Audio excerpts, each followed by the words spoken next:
Hello hi all, എല്ലാവർക്കും നമസ്കാരം. എല്ലാവർക്കും ഞങ്ങളുടെ സ്വർഗത്തിലേക്ക് സ്വാഗതം. Welcome to our heaven. ഇന്ന് ഞങ്ങൾ നിങ്ങളെ പരിചയപ്പെടുത്തുന്നത് ഒരുപാട് സിനിമകൾക്ക് ഷൂട്ടിംഗ് ലൊക്കേഷനായ മുതലമട റെയിൽവേ സ്റ്റേഷനാണ്. വെട്ടം, ഹൃദയം, മേഘം, ഒരു യാത്രാമൊഴി, അങ്ങനെ പല സിനിമകൾക്കും ഷൂട്ടിംഗ് ലൊക്കേഷനായ റെയിൽവേ സ്റ്റേഷനാണെന്ന് ഞാൻ നിങ്ങളെ പരിചയപ്പെടുത്തുന്നത്.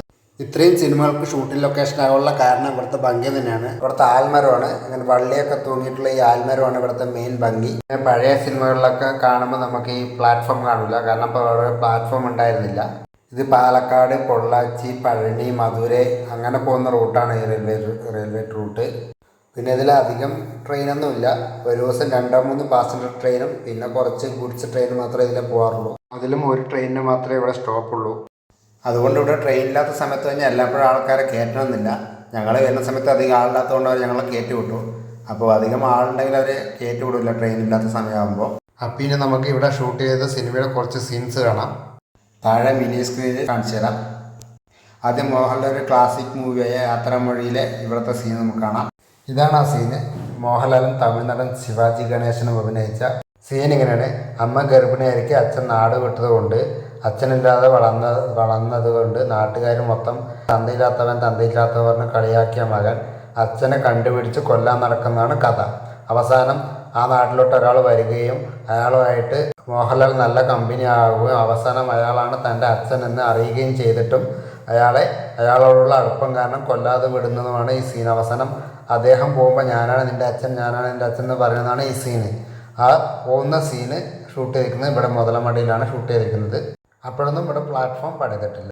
അടുത്തത് മമ്മൂട്ടി, ദിലീപ്, ശ്രീനിവാസൻ, കൊച്ചിൻ ഹനീഫ ഇവരെല്ലാം അഭിനയിച്ച മേഘം സിനിമയിൽ മമ്മൂട്ടി വന്ന് ഇറങ്ങുന്ന സീനും അവസാനം മമ്മൂട്ടിയെ പട്ടാളക്കാരെ പിടിച്ചുകൊണ്ട് പോകുന്നതും ഇതേ റെയിൽവേ സ്റ്റേഷനിൽ വെച്ചാണ്, ഈ മുതലമട റെയിൽവേ സ്റ്റേഷനിൽ വെച്ചാണ് അതും ഷൂട്ട് ചെയ്തിരിക്കുന്നത്.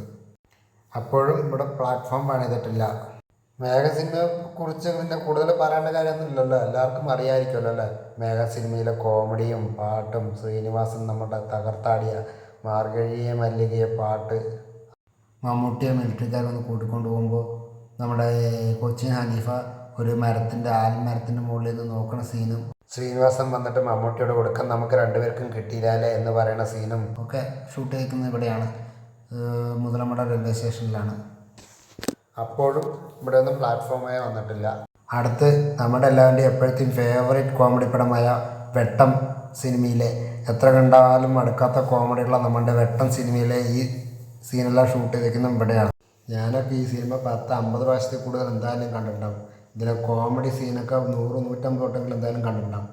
എന്തായാലും ഒരു വട്ടമെങ്കിലും കാണാത്ത 90s പിള്ളേരുണ്ടാവുമെന്ന് എനിക്ക് തോന്നുന്നില്ല. 90s കിഡ് ഒരു വട്ടമെങ്കിലും ഈ സിനിമ കാണാത്ത ആരും ഉണ്ടാവുമെന്ന് എനിക്ക് തോന്നുന്നില്ല. ഇത് ഷൂട്ട് ചെയ്യുമ്പം ഇവിടെ പ്ലാറ്റ്ഫോം വന്നിട്ടില്ല. അടുത്തത് ഹൃദയ സിനിമയിലെ ഇതും ഷൂട്ട് ചെയ്യിക്കുന്നത് ഇവിടെയാണ്. നമ്മുടെ വിജയരാഘവൻ മകനെ ഉപദേശിക്കുന്നതും മകൻ കള്ളു ഇനി കുടിക്കില്ല പറയണതും, എൻ്റെ അടുത്ത് കള്ളൊന്നും പറയണ്ട, ഇനി കുടിക്കാതിരുന്നാൽ മതി എന്നൊക്കെ പറഞ്ഞ അവസാനം കെട്ടിപ്പിടിക്കാൻ പറയുന്ന സീനും ഒക്കെ ഷൂട്ട് ചെയ്യിക്കുന്നത് ഇവിടെയാണ്. അതും നമ്മുടെ ഈ മുതലമടയിൽ തന്നെ. പക്ഷേ അപ്പോൾ നോക്കിയേ, അപ്പോൾ പ്ലാറ്റ്ഫോമൊക്കെ പണിതിട്ടുണ്ട്. അപ്പോഴാണ് നമ്മുടെ ഇപ്പോൾ ഉള്ള മുതലമടയായിട്ട് നമുക്ക് തോന്നുന്നത്. പഴയ സിനിമയിലെല്ലാം നമുക്ക് മുതലമടയാന്ന് മനസ്സിലാക്കാനുള്ള ഒരേ ഒരു അടയാളം ആ ആൽമരമാണ്. ഇപ്പോഴും ഒരു ആൽമരം വെട്ടാതെ സൂക്ഷിക്കുന്നുണ്ട്. എപ്പോൾ ഇനി അവർ വെട്ടുന്നറിയില്ല, കാരണം അത് റെയിൽവേയുടെ ഇലക്ട്രിക്കൽ ലൈൻ വരുന്നുണ്ട്. ഇനി ആ ഇലക്ട്രിക്കൽ ലൈനിൻ്റെ ബുദ്ധിമുട്ടാണ് എന്നും പറഞ്ഞ് ഇതിനൊക്കെ വെട്ടിക്കളയാനുള്ള ചാൻസ് ഉണ്ട്. അങ്ങനെ അവർക്ക് തോന്നാതിരിക്കട്ടെ.